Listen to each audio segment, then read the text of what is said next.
Howdy, I'm Jammer. So, there's a movie called The Producers that I'm a really big fan of. It's the Nathan Lane, Matthew Broderick version, not the original version, which was directed by Mel Brooks. I know, I'm sorry, I suck, because I like the new version, but in my defense, like, Uma Thurman. Enough said. Anyway, there's a moment in the movie where Nathan Lane and Matthew Broderick are looking through scripts, looking for the worst script for the worst Broadway musical ever so that they can just make a bunch of money off of a flop. Well, they're looking through these scripts, and at one point, Nathan Lane's character, Mr. Bialystok, is reading a script, and he's reading the first lines of a script out loud, and he goes, Sam Segregor wakes up to discover that he has been turned into a gigantic cockroach. And then he looks up and goes, nah, too good. And then he throws it away. This is a gag because, on the one hand, it sounds like the most ridiculous, stupid, absurd idea and should naturally be fodder for the worst Broadway musical ever.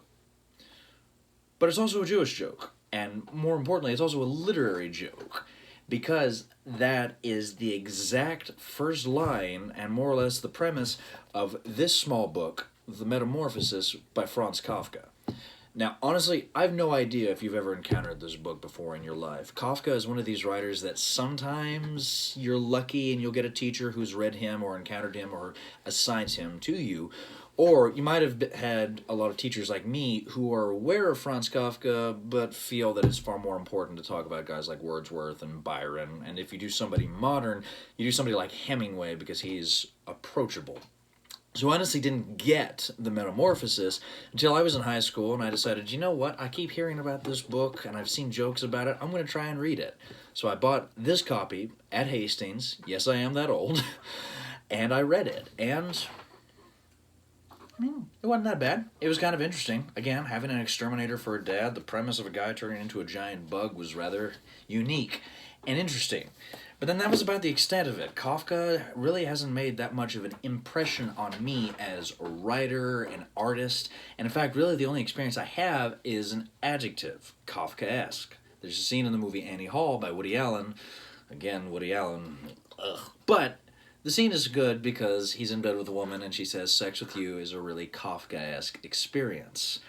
Now, if you Google Kafkaesque, it's going to give you a definition that roughly translates to overly and unnecessarily complicated. And begs the question, why does this adjective even really exist? Well, again, you have to know about the life of Kafka, and not that many people do, because sometimes Kafka is one of these writers who tends to get pushed over to the side. What the flip does this have to do with comics? Well, as always, I read absolutely anything and everything I can get my hands on as long as it's a comic book. I mean, I like to read anything and everything I get my hands on, period. But if it's a comic book, I don't care what the content is. I will read it. And so, especially if I can find artists who have touched on things that I've never even heard of in my life, but nevertheless, they make a comic book and they're one of my favorite artists, I'm going to check them out. Which naturally, of course, led me to this book. Now, this is Kafka. Technically, the title can also be an introduction to Kafka, but most of the time it's just Kafka by David Zane Merowitz, and most importantly, Robert Crumb. Now, David Zane Merowitz is actually the main author of this book because this book, in and of itself, really isn't necessarily a graphic novel, but it kind of is. Again, one of the things I kind of talked about in the very first episode of this channel was the fact that comics can be pretty much anything they want to be. Or the running gag I do is graphic novels, like regular novels, are a lot like Gozer from the first Ghostbusters movie. They're whatever they want to be. So, some people might argue this isn't necessarily a graphic novel. I would argue that it is, and I'm going to argue it as such. If you disagree with me, fine, leave something in the comment section below. For the time being, this is a graphic novel. We're going to treat it as such. But anyway, the book is a biography of the life of Franz Kafka, written by David Zane Merowitz. Now, Merowitz has written for the screen, he's written several introductory tomes, he's written graphic novels, he's written television scripts, he's done a lot of work all over the place. So his may sound familiar. Robert Crumb is really going to be my emphasis because, again, Robert Crumb is really important when you talk about comics and comics studies. Now, who is Robert Crumb? He's an extraordinarily Robert Crumb is complicated.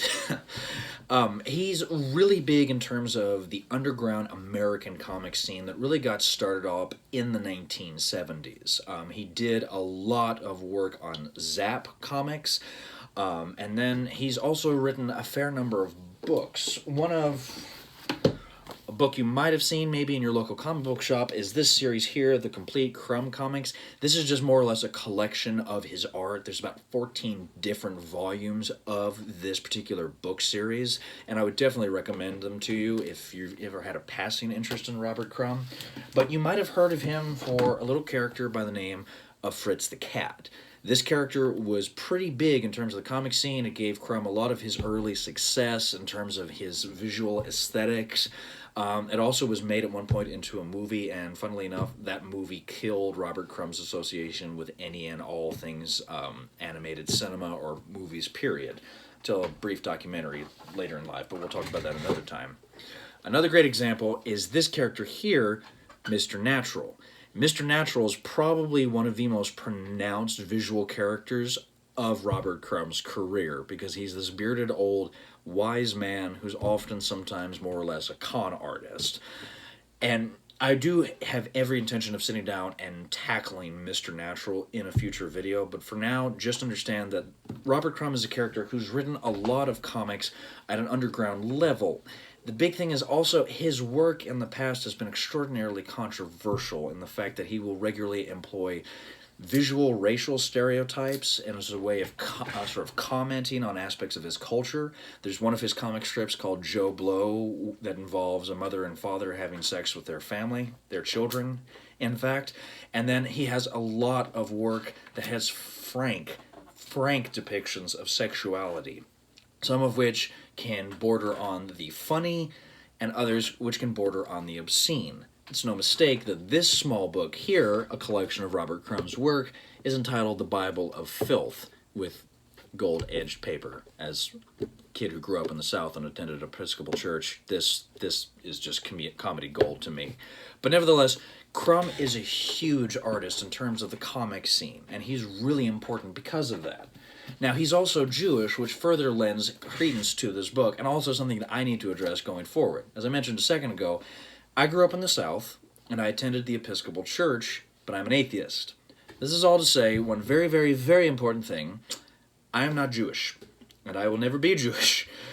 So, there's going to be certain aspects of Jewish identity here that come up in this book that I'm going to have to talk a little bit about, but acknowledge moving forward, I'm not putting myself out here as an expert by any means. Judaism as an ethnic identity, as a racial identity, as a religious and spiritual identity, and even as an intellectual identity is something that takes years to really embrace, and it's a complicated matter. And I am never going to put myself in that kind of position because it would be ridiculous for me to do so. So, if I talk at all about Kafka's Jewishness here, please understand it's solely in the context of this book and what little bit of Jewishness I do happen to have working knowledge of. Granted, a pretty familiar knowledge of the collected movies of Mel Brooks is not a great foundation for Jewishness, but it couldn't hurt, right? Okay, let's get started. All right, so first off, we have to understand how this book is really operating. So like I said, it's not necessarily a graphic novel per se. The way this book operates is Merowitz will write several passages about the life of Kafka, his life, and then Robert Crumb will then go in and provide illustrations either about certain acts in the life of Kafka, individuals he might have encountered during his life, and then it can also move into certain aspects of construction of his identity and his artwork. So, for instance, notable events in his life would involve instances like World War I, the rise of the Third Reich, but then also his psychosis is the wrong word, but psychological complexity. Regularly in this book, Merowitz is trying to give the reader a general understanding about the life of Franz Kafka, but also some glimpse into his internal being, which is important because although the actions we take in our life are far more important than the thoughts that we have, the thoughts that we have most definitely shape the way we look at the world around us. This is ultimately a biography. Now, if I can, again, tear away from this book just for 1 second, you may remember in the first book, or the first video, maybe, if you bothered to watch the first video, please watch the first video, I need the views. Anyway, I provided a lot of different examples of graphic novels. Kafka's an example of a nonfiction graphic novel, and just an example of a biography in a graphic novel format. And Kafka isn't the only example of this one. For example, this book here, Trotsky, is everything the title suggests. It's a quick narrative overview of the life of Leon Trotsky, one of the original founders of the Soviet Union. Another good example is one that I did show in the first video here, which is Pablo. This is actually part of a series which goes into lives of various painters and artists in human history and provides examples of their life through the graphic novel format. Fun Home by Alison Bechdel, one of my favorite books of all time, is a memoir. So this is essentially an autobiography of her life following the suicide of her father.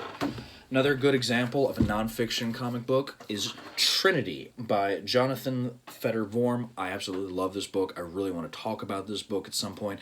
But this is literally a combination of biography, science, and history through the graphic novel format.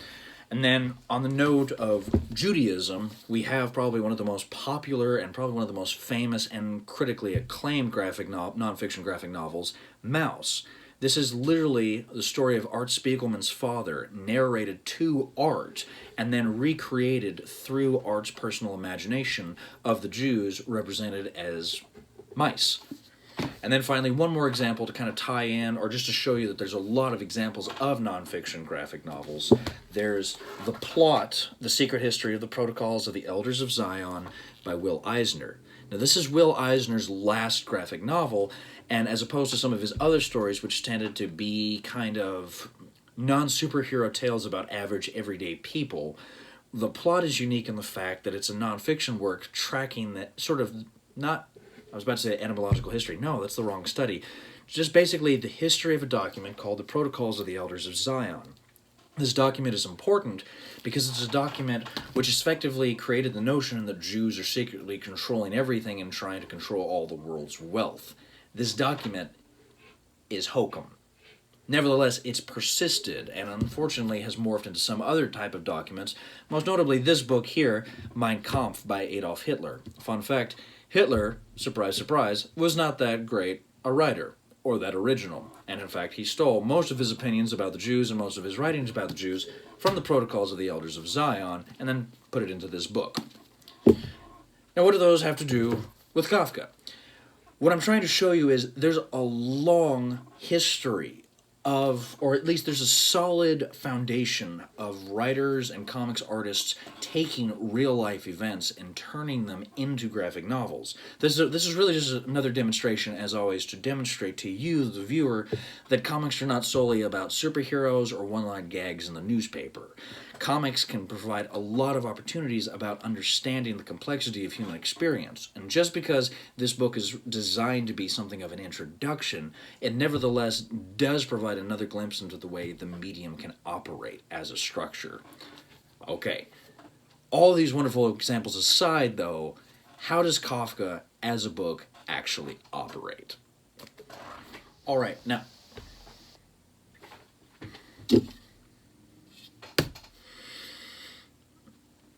anyway, Kafka. Like I said, how did this book operate? Well, like I said, it's not a traditional graphic novel that most of the readers would be sort of accustomed with. Again, when we look at graphic novels, the traditional format has been panel, panel, panel, panel, panel, word balloons, maybe an onomatopoeia, physical action, what have you. If we look in this passage, we observe that we don't necessarily really have panels. Text and prose is sort of scattered over the page, and then Robert Crumb's artwork comes in here sort of sometimes at angular poses, and then sometimes in just kind of like whole pages, just to cover the page, or excuse me, words. I've forgotten how they operate. Or you'll have artwork which is then sort of encompassed or interrupted by word balloons and descriptions. There's some gentleman in my neighborhood driving around on a motorcycle. It's getting to be quite obnoxious. Whatever the case, you can observe here the construction here is a very loose format. The reason is because often Merowitz is trying to get at the heart of Kafka's neurosis. Because if you read this book, you begin to realize that Kafka as a man had a lot of personal insecurities. If you take just the first page, and I'll pause it here so you can take a look at that and read that passage. Okay, welcome back. This is taken from his own personal writing. Kafka, over the course of his life, would come up with numerous, as Robert Crumb and Merowitz demonstrate here, numerous ideas and ways about how he would be destroyed. It's not necessarily suicide. He just regularly would imagine the complete dissolution of his body, the destruction of his body, what have you. And a lot of this had to do with the fact that, well, he was Jewish. Now, again, as I said before, I'm not putting myself out here as an authority on Judaism. However, I am a history enthusiast, and I've read a lot about history, and one of the sort of consistent aspects of history is the Jews have a tendency to appear in culture, and when they do appear, they tend to be scapegoats. What has happened, particularly in the life of Kafka, was, especially in the realm of Czechoslovakia, Jews tended to be relegated to the ghetto. This was usually a place that was very dour. It tended to be kind of seedy, very sketchy, usually not very good infrastructure. And so what would happen was a lot of Jews would internalize a lot of the anti-Semitism that was lobbied against them. It also doesn't help that, as he demonstrates in the book, there were numerous instances of outright anti-Semitic propaganda about the idea that Jews, through the process of ritual murder, as Merowitz says, the idea was that in order to make their matzos, unleavened flat bread eaten primarily at Passover, Jews used Christian blood instead of water to bind the dough. There are whole books dedicated to the ridiculous anti-Semitic claptrap which is formulated in the minds of human beings across the entirety of our existence. As long as there have been Jews, there have been ideas that the Jews are an evil race, or that they're controlling everything, or that they're going to sneak into your homes and steal your children, or sacrifice their blood, and I can't even begin to describe, one, how repulsive it is, but then also, two, how flipping ridiculous it can get. And as this visual artwork demonstrates, this was part of the culture that Franz Kafka lived in, and as a result, there were numerous instances of Jews, particularly Jewish businesses, that would be attacked by local Czechs. Now, as Merowitz points out, in life, Kafka would identify, publicly anyway, as Czech. He more or less hid a lot of his Jewish identity. Now, he didn't necessarily hide being Jewish, but he didn't necessarily promote it either. So what Merowitz and Crumb were really able to do in this book effectively is to show a man who was constantly kind of at odds with himself. He was living kind of a dual identity. Now, on top of that, we have to acknowledge that, as Crumb points out, a lot of the pain in his life largely had to do with the expectations of his father, Hermann Kafka. As this illustration down here projects, one of Kafka's sort of like continual ideas or perceptions was the overbearing presence of his father. His father was not a very pleasant man. He didn't really think very highly of his son. He was very verbally abusive of his son. He didn't think a lot of the fact that his son was a writer, what have you. And so what regularly would happen over the course of his life is that he was constantly bogged down with personal insecurities. And as a later passage indicates, and of course I'm never going to be able to find it, I really need to represent these or chronicle these the right way. Of course I can't find it. Oh well. The point is that an early foundation in Kafka's life was insecurity due to a lot of loathing of his father. Now, here's one of the interesting things about this book and the way it functions as a graphic novel. Merowitz sets up a lot of background details about Kafka's Jewishness, his identity about being Jewish, and then his complications with his father. And then you'll see here, we move into something which kind of closely more resembles the traditional notion of a comic book. We see here the Judgement. what Robert Crumb regularly does throughout this book is he takes the actual stories, say, the Metamorphosis, the Trial, the Castle, or the Judgment, and then he literally translates them into comics. So on the one hand, while most of the book tends to be prose scattered with various images, when Robert Crumb takes over, we see actual comic structures. Now again, there's a lot of experimentation done here with panel design, and then of course you have Robert Crumb's just breathtaking artwork. Because say whatever you will about Robert Crumb, the man is gorgeous when it comes to his line work, his composition, his design, what have you. But I find this book really interesting because of that. Because while the whole book acts essentially as a graphic novel, it also kind of is back and forth as a biography of Kafka, as well as comic translations of his actual books and stories. So essentially you have comics within kind of a larger graphic novel structure within the biography genre. So this book is doing multiple things at once. It's analyzing his literature, it's analyzing his life, it's narrating his life, it's providing a cultural background of his life. There's so much going on in just this one book. And again, this is one of these situations where I knew nothing about Kafka. And even after reading this book, I can't say that I know a lot about him, but this still is an amazing introduction to the man and his life. And so anybody who has even a passing notion or even passing interest in the life of Kafka is sure to find something that they really enjoy about this book. Now, I've got several passages here marked, but that's largely because I really wanted to bring attention to the visual structure of this book. Again, Kafka was a man who was suffering a lot of depression. He had a lot of issues in terms of his personal construction of sexual identity. He really didn't like the concept of sex. He didn't have a lot of good experiences with sex. And then he had a lot of issues with his father, which tended to dominate more of his psyche than he probably would have liked. But one of the key things is here of demonstrating is that Kafka was a man who was pulled in a million different directions at once. So one of the strengths of this book is really Robert Crumb's artwork. There's just page after page after page of examples of Robert Crumb taking Merowitz's structure and facets of his existence and translating them. If you look at this passage here, this is arguably to me one of the most haunting pages in this book. Not simply because these women don't have any faces, because that's a kind of a horror trope, but if you read Merowitz's description of it, it gives it an extra context. It says, "None of his female characters seem to have her own existence, but is spawned in his imagination in order to distract K or Joseph K to tempt and ensnare him. Kafka's sexual terror is put to the test time after time, yet these same women provide something more. After nearly every scene in which the protagonist is made to find his way in the labyrinth, in the boarding house, at the advocates, at the inn, at the court, one of these women is waiting for him with her own strange brand of comfort. This is the role played by Olga and Pepe in the castle, and by the wife of the court usher in the trial." So, looking at this page alone, you can really see a really interesting dynamic and a really interesting structure. Because even though we don't have panels or word balloons, or even just what we would normally consider a traditional narrative structure, we're still getting a really interesting structure in terms of comics, which of course is also really well illustrated on the second page when we have a more traditional view of comics. So really what's great about this individual book as well is not just the fact that it's a good biography, it's also a good tool for comics creators and comics fans because it's a reminder that we are not limited to the panel structure.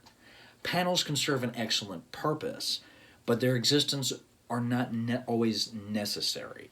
So when we consider composition, especially when it comes to independent comic books, and I use the phrase independent very loosely or very carefully here because I have my own tangent about that. We have to remember that typically one of the defining characteristics of more independent comics is artists are more willing to sort of play with the form because their goal isn't necessarily purely commercial gain. They're also trying, or they're concerned with aesthetic effect. That moment there is an attempt to show a real facet of Kafka's inner being as well as analyze some of his creative work. All right, there was a couple more passages that I really wanted to focus on, but honestly and truthfully, that might have been everything I had to say about it.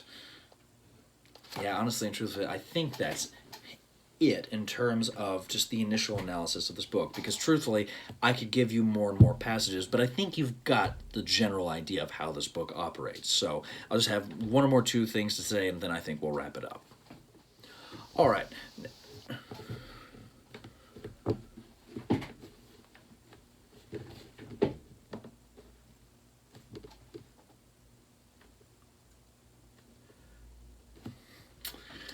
Okay. So what? Why do we care about this book, Kafka by Merowitz and Robert Crumb? We care about it because, one, I love Robert Crumb, and I think he's important, and this is an example of Robert Crumb really demonstrating his ability as an artist. Because, again, a lot of Robert Crumb's work is, well, difficult to say the least. I'll try to find probably a page that reveals it best. Oh, Lord. Looking at just maybe this page right here, you can kind of get an idea of what the main body of Robert Crumb's work is. Robert Crumb explored a lot of just his sexual impulses. He did a lot of just sort of cultural analysis, which usually wasn't typically very pleasant. Robert Crumb's work is usually a careful blending of a lot of the iconic cartoon characters that he was raised on, as well as a lot of his own personal insecurities, desires, and impulses merged into this really sometimes difficult aesthetic. But as the man has grown, he's produced a massive body of work that a great number of artists and comic enthusiasts like myself have come to appreciate. Because even if it's books like Kafka or his book of Genesis, which I would also definitely recommend, and I probably will try to tackle that at some point in the future. Again, religious stuff makes me kind of... But, nonetheless, Crumb is an important artist, and this book is really vital because it's a contribution to a lifelong body of work. And I feel bad because I don't think I'm giving Merowitz enough credit.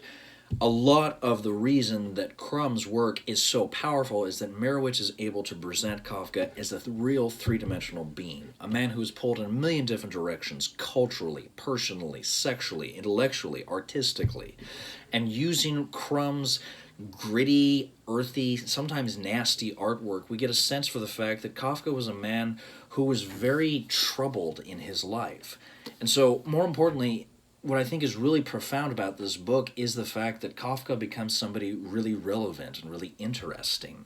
And so it also is an attempt to understand the phenomena that has developed around Kafka. Because even though the man didn't put out a great body of work, there's so many books written about his life.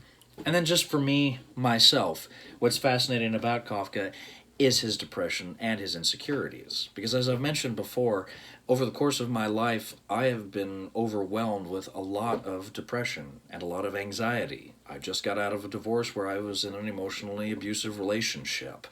There's been a lot of factors that have contributed to some real problems in my life. And so, reading the life of a man who sort of experienced something similar, there's an identification here. And so, what I definitely think Kafka is worth your time is because even if you don't suffer from depression or anxiety, you probably know somebody who does. Yes, Kafka's an amazing writer, and yes, you should read his work, because he actually is really interesting. But what's important about this work is the way it shows you the life of a human being. True, it's not as a comprehensive history of his life as some biographies might be, but it gives you an excellent introduction into who Kafka was, what kind of world he inhabited, and what he tried to do with the life that he had. And again, as always with the notion or the fundamental theme of this channel is, we have this wonderful, amazing book in a comic medium. This book, if nothing else, is a wonderful example of what comics can do. It's not just superheroes, and it's not just one-line gags. Sometimes real, powerful work can be accomplished in this medium. I think I'll end it there.